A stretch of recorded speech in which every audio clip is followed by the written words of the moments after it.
Okay, so for my project, I'm going to focus on the eatings of different kinds of breads. Within the breads, I'm going to focus on four specific kinds, including naan, breadsticks, focaccia bread, and croissants. I've going to kind of focus on what they mean to the different cultures that they belong to, where they originated from, where they're now made, if that's the same place. I'm going to discuss each bread's history and current use, and then I will make a recipe of it and discuss my experience with it, and hopefully in the end kind of overlap the two of them. All of these breads have kind of a political, cultural, or historical movement in their background, so I'll expand on that in my paper. I will do all of this in a blog, and I'm going to include pictures and maybe a couple videos of some of the stuff that I've done, and then I'm sure I'll have like links to the recipes I've used, and then maybe some links to some outside sources like that have similar types of bread or that have more information about the breads that I've done. With the naan, it's a flatbread that's commonly associated with India, but actually it's made in many cultures. And naan doesn't usually refer to just one specific kind of bread. It normally is a whole bunch, and naan is just kind of a general term for it.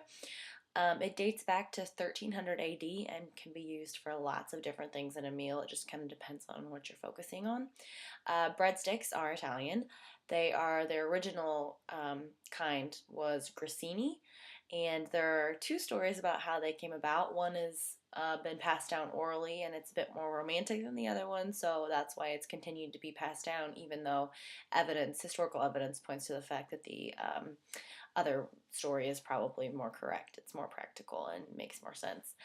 Um, it's been around since 1679, and it used to be they discovered how to, or that they decided how to make it by the length of the baker's arm, and then it was supposed to be thin as a bone. Focaccia is, its history isn't as clear. It could be from the Etruscans or it could be ancient Greek. Um, it is now associated with Italy most commonly, and it is also actually a flatbread, but it's given time to raise before it's baked, so that makes it a little bit thicker than most flatbreads. I can be, it's associated with modern day pizza and can be topped with pretty much anything you want it to be. There are savory and sweet versions of it. Croissants are French and have been named for their distinctive crescent shape. If it doesn't have that shape, then it's not a croissant, even if it's the exact same dough. They've been around since the Middle Ages, and possibly crescent shaped foods have been around even longer than that because people used to worship the moon, and so they would make their food in that shape. Croissants actually had a frozen variety developed in 1970, and they kind of have become France's response to American fast food because many more people were able to produce them quickly because they could have it frozen and then just bake it up. Also, many stories about their origins. Some are more practical and probable than others. And again, I will expand on those in my paper.